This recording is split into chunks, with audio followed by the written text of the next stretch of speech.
Welcome back, everybody, to the Fast Break with Taylor and Jake. Once again, people, my name is Taylor Harper, and over here on my right is Mr. Jacob Merritt. It's kind of sad to say, but this could possibly be our last podcast of the 2019-2020 season. It very well could be. Could be. Jake's hoping not. I really couldn't care less at this point. Tuesday. Today's game 4, Tuesday. Game 5 would on be Thursday. Which could happen. It could be it. I don't know. Then they could be, another one would be Saturday. Yeah, I don't know. So, folks, and even Monday would be Game 7. So, yes, this will probably be, well, we won't talk about that. I'm not going to lie, Jake. I honestly thought today was going to be the last game of the finals. Oh, did you? I really did. Did you now? And then LeBron James got a little too cocky with Bam and Goran Dragic out. Like, oh, we can beat them. And I still think Lakers are going to win in 5, possibly.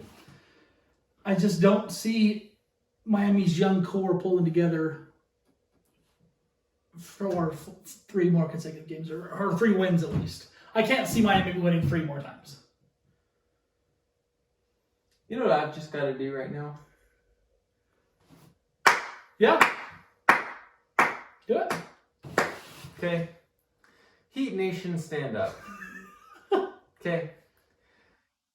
Not once, and I said this last week, I'll say it again, watch every episode of He this said at the podcast. very beginning of probably the first episode. What?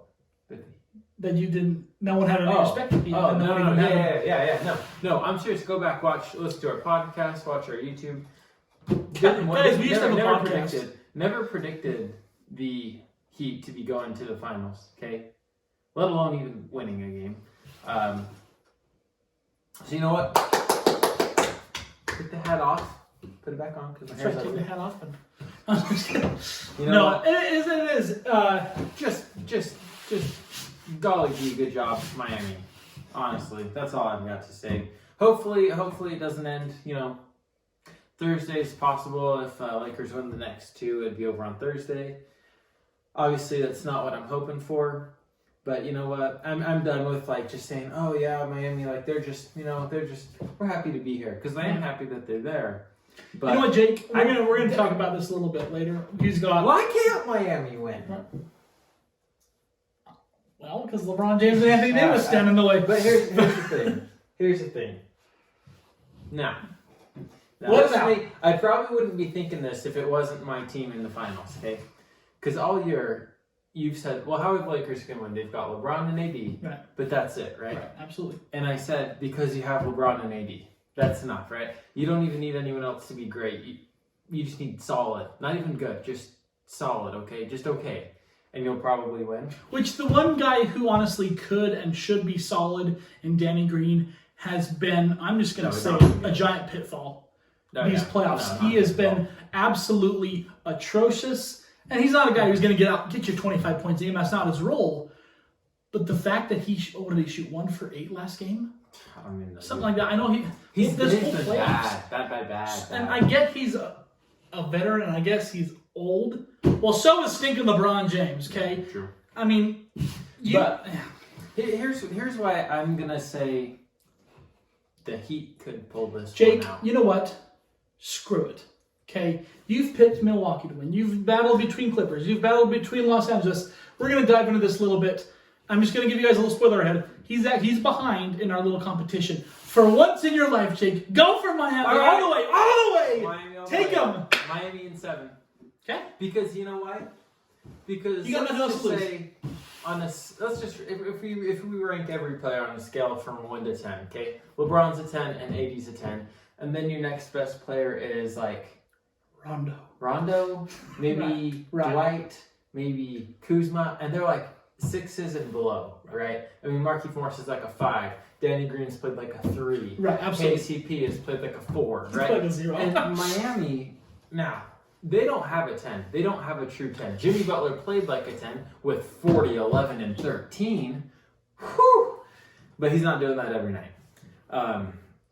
Jimmy Butler's an overall probably an 8, maybe an 8.5 on a good night. Okay, Bam, when he's healthy, is an 8. Every game he's going to be an 8. Dragic is like a 7. Crowder's like a 6.5. Harrow's been a 7, a 7.5, something like that. Olynyk has even played well for the minutes that they needed. I love my boy Kelly. Kendrick Nunn has played better in these finals. He's actually played. Because he has to. Iguodala can be a 6, maybe a 7 on a given night. So the Lakers just have the 2 10s, and are the 2 10s and the rest of their 5s and 4s. Right. Are they going to? Because they still need to win 2 more games, and Miami needs to win 3. Right. It's not absurd, right? Everyone's going to pick the Lakers. And my head wants to say the Lakers, but my heart says. Then let him go with your heart, Jake. All right, that's what I say. Go with your heart. Here's my thoughts. I believe it. I believe that he could win in 7. I truly do. Here is my. That's how you're supposed to feel. Whether you're a fan of the Charlotte Hornets or the Los Angeles Lakers, you always got to pick with your team. Here's where I stand on this whole playoff thing.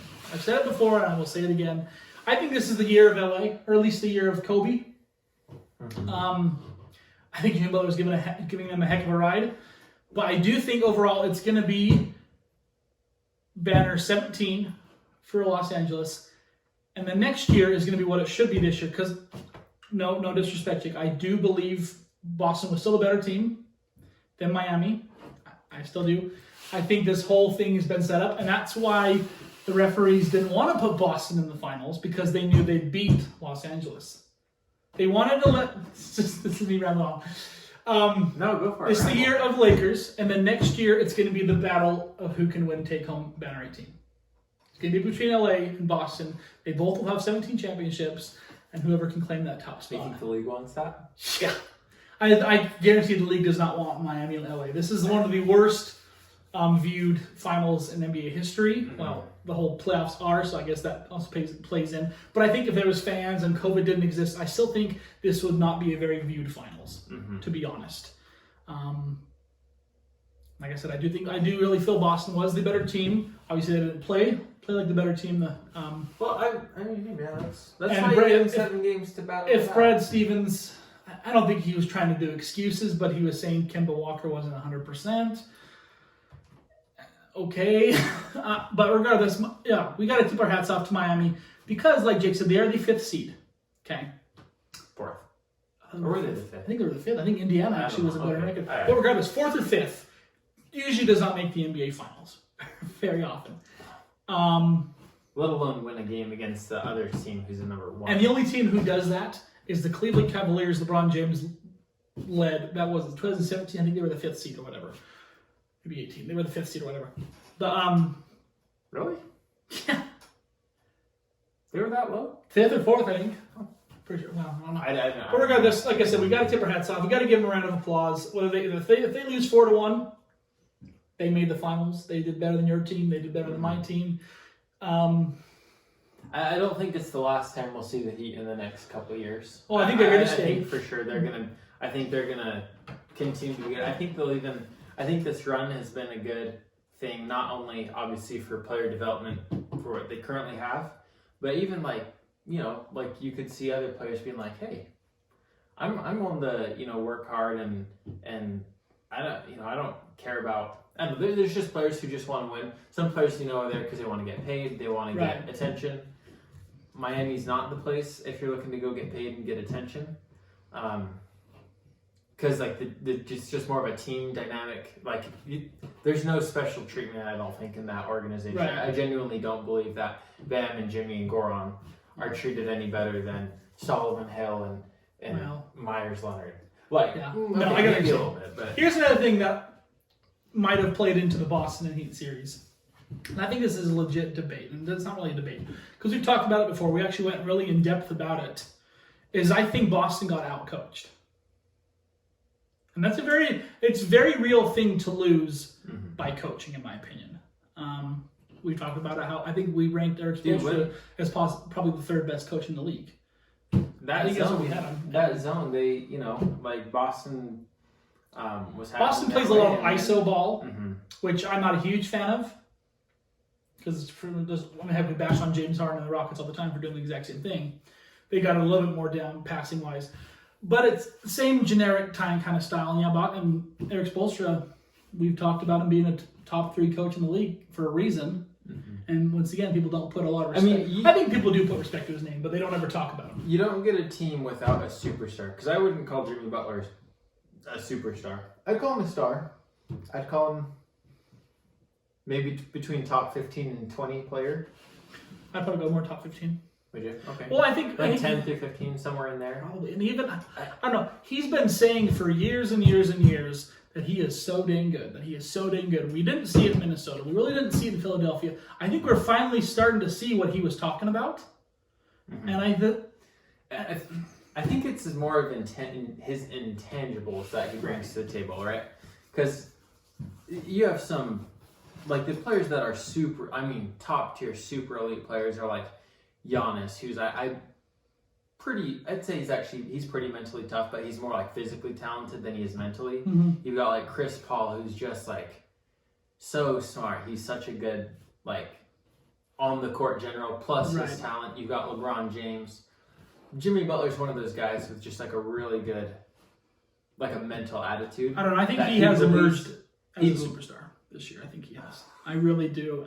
To be able to take a 5 or a 4 seed to the NBA Finals, I don't know. I just don't know if his playing alone has gotten them there. It hasn't some games. That's fair. 40, 11, and 13, right? Okay, that's like a. Well, he had to do it. Bam and Goran were both out. Right. Tyler wasn't shooting very good. That's like so he had to take it. That's like a all NBA first team type of performance. And that is a leader you want. If you know your players are struggling, first of which, he's still going to give them the ball. Heck, he had, 11 or 13 assists? 13. 13 assists. He had 11 rebounds. So he had 13 assists while dropping 40 points. Okay, he's still giving the ball to his teammates because he knows they're going to get out of their slump eventually, but he also knows how to score and to carry a team. Now, that's the kind of leader he's been saying he is. We haven't only seen it the past few years, but I think now we're finally starting to see it. Yeah, look at where these franchises that he's left are now, okay? Minnesota's got the first overall pick. Philadelphia was swept by Boston, and they have no right to be swept by Boston with Ben Simmons and Joel Embiid. Okay, no excuse. There's no excuse for that. I'm sorry. No, there was one excuse. Ben Simmons was out, but... Oh, that's right. I don't care. But regardless, yeah. And then Chicago is hopefully, let's say they're on the right track with getting a good head coach from Billy Donovan. But, Jimmy Butler leaves, and none of them have gotten any better.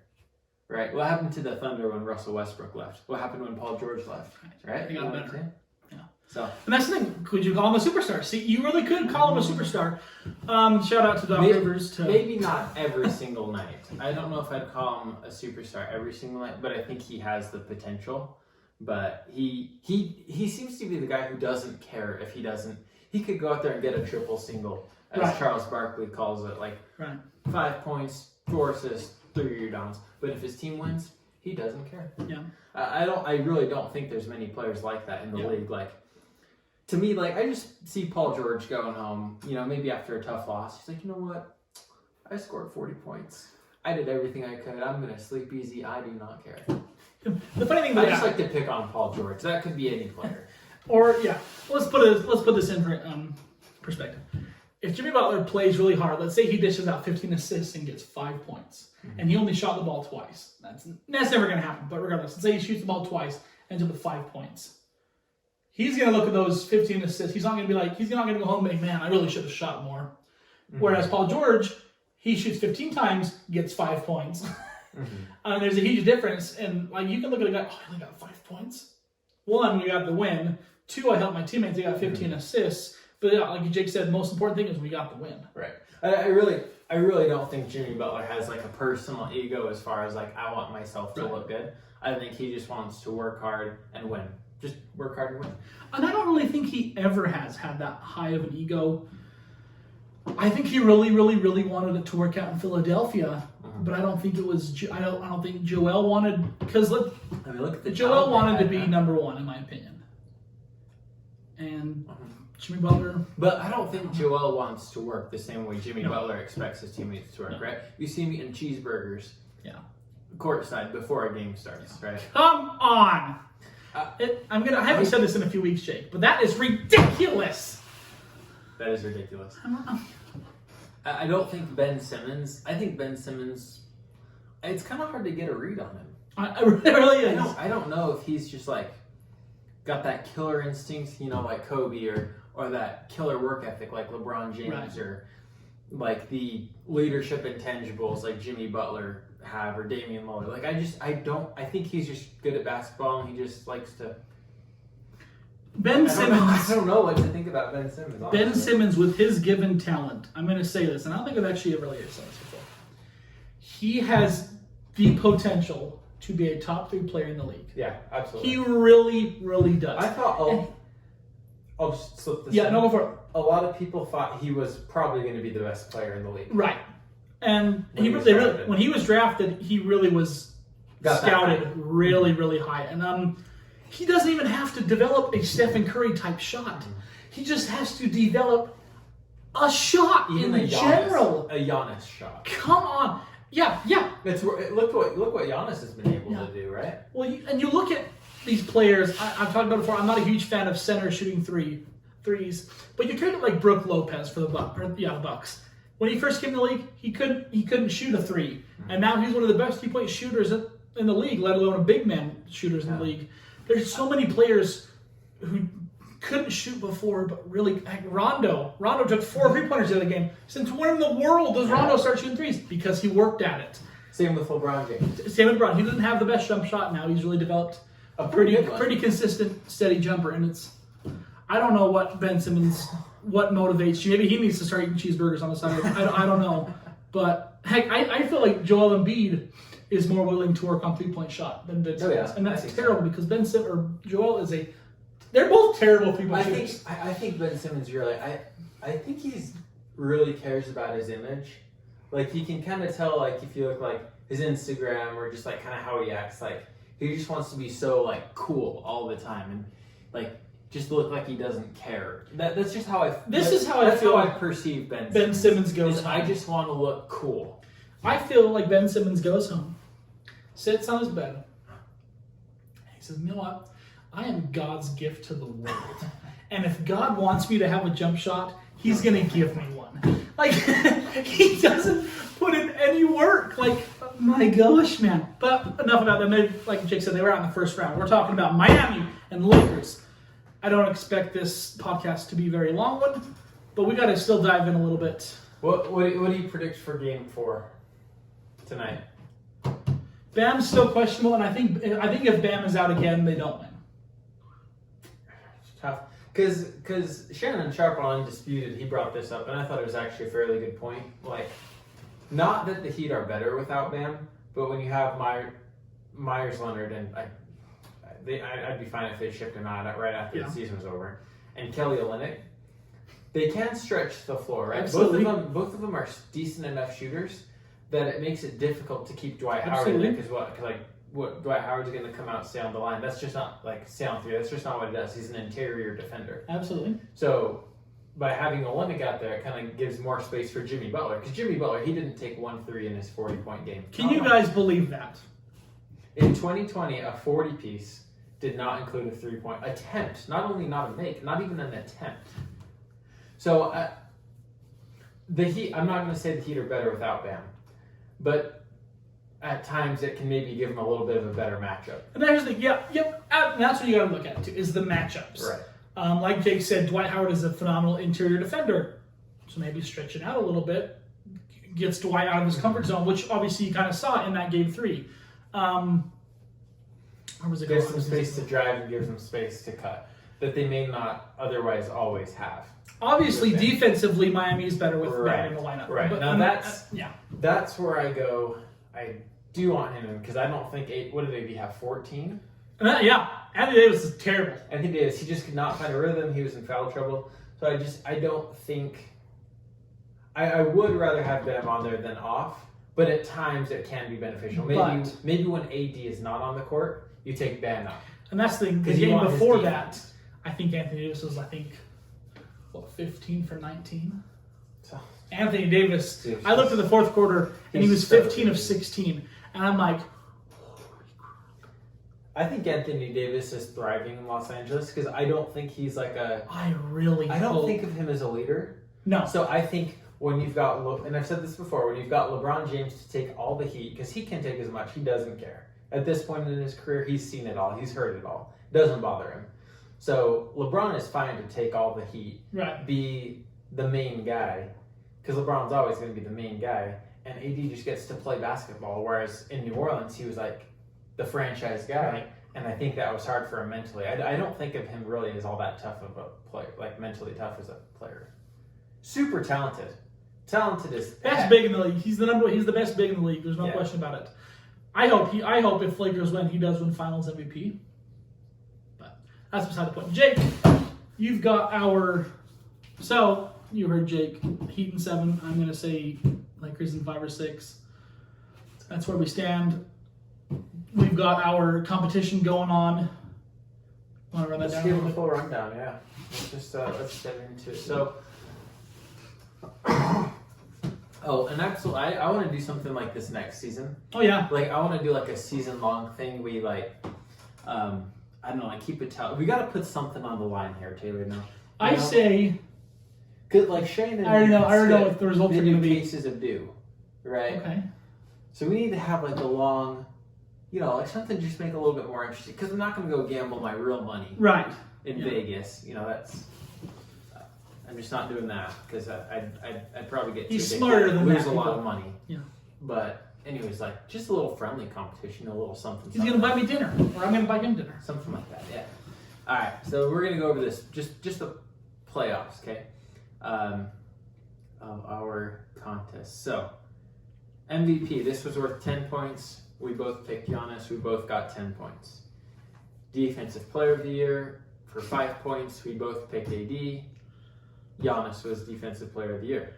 We're very, very, very good. For 3 points, Rookie of the Year, we both predicted Ja. We both got 3 points with Ja Morant winning Rookie of the Year.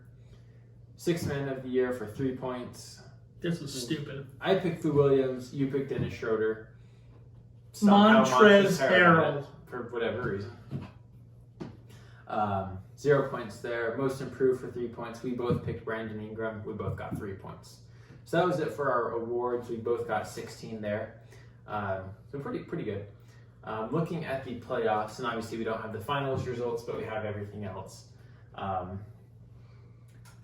So for the first round, I predicted the Lakers, the Clippers, Houston, and OKC.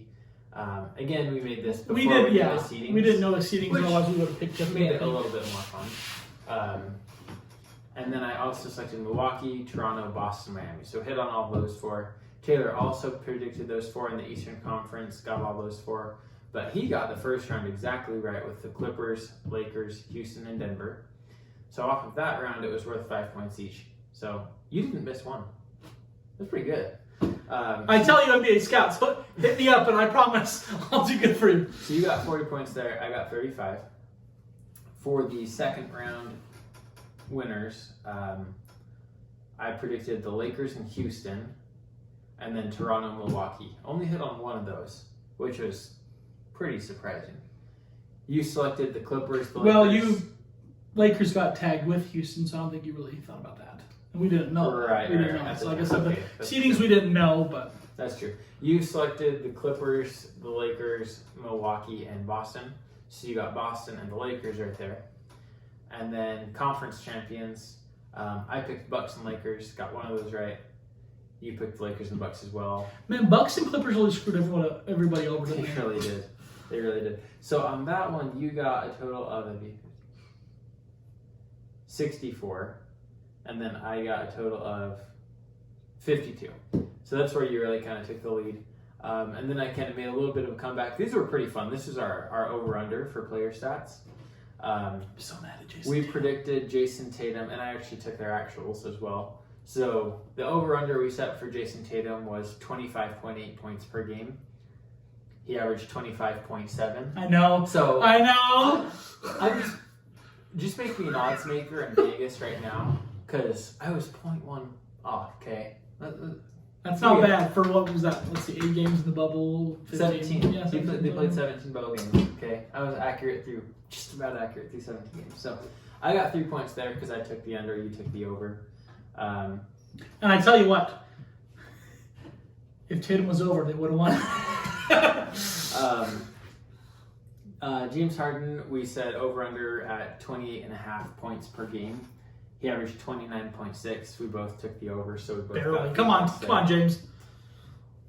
Next up, we had LeBron at 27 points per game. We both took the under, and obviously this one is still it's still in play. Still in play. But right now he's averaging 26.7. So we're still good. So we're just about close on that one. Jokic actually was surprising. We both took the over at 6.5 assists per game. He only averaged 5.7, so I was kind of surprised by that. So we both lost points there. Giannis, we also set the over at 1.8 blocks per game. He averaged 0.9, so half of that. So I think we both missed points there as well because we both set over. We thought Giannis was a better shot blocker than he was. Yeah. I mean, he's a defensive player of the year for crying out loud. Come on, Giannis. We said Westbrook at 3.5 triple doubles. Now he was injured, so that's when he didn't have 0. So we both. He had 0. He didn't have any. So we both got points there. This one surprises me. We said 1.5 triple doubles for LeBron. He's had 4. Yeah. And he's been maybe 1 assist or 1 rebound away from a couple others. He could have 6 or 7. I knew he'd get that. I knew he'd get his. So we both took the over on that and got points there. Paul George at 2.1 steals per game. He ended up with 1.5. I took the under on that, so I got 3 points. He took the over. I took the over? He took the over. Maybe we're just trying to be different. Come on, young Taylor. And then Luka, 26.5 points per game. Oh, yeah, he shattered that. We both took the over, so we both got 3 points there. He had 31 per game. This one actually was kind of surprising as well. We both took Rudy Gobert at over 12.5 rebounds per game, and he averaged 11.4. Yeah. So kind of surprising, but both lost points there. Gobert's overrated anyway. And then just our tiebreakers. So I definitely made up some points there. I think I made up. So you have.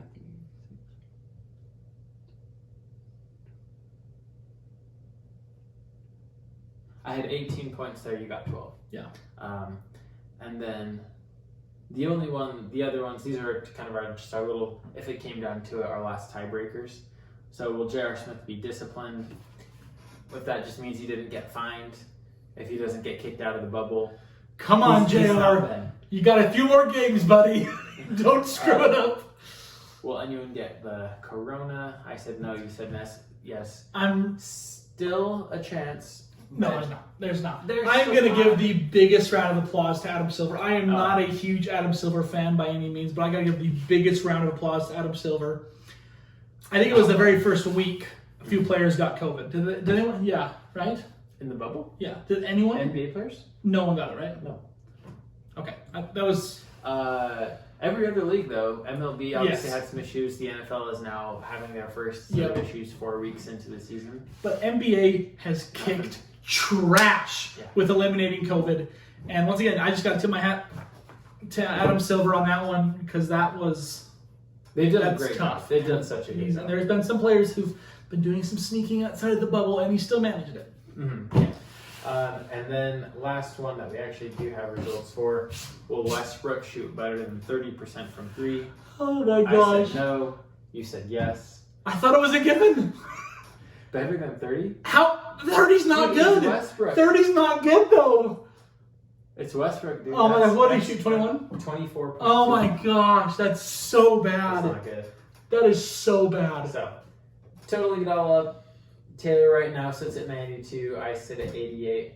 Obviously, I picked the Bucks to win the whole thing, so no way I'm making that up.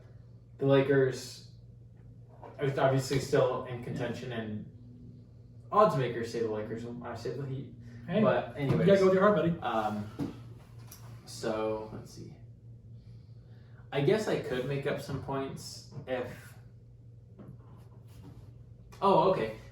With Corona, I'd make up 2 points to get me to 90, say if the Lakers lost. But no, that's it. That's it. So Taylor's won. Closer than I thought, because I thought my playoff rounds had destroyed me.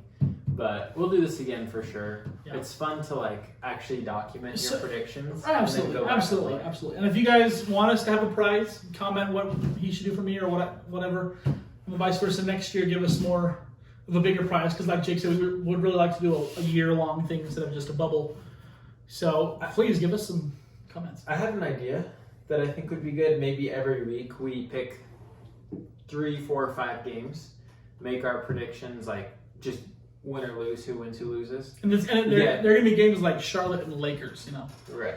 You get like 3 points for a win, 0 points if you lose, something like that. And we'll just keep a running tally and add it all up at the end of the year. That should be, I think that'd be fun. That'd be fun.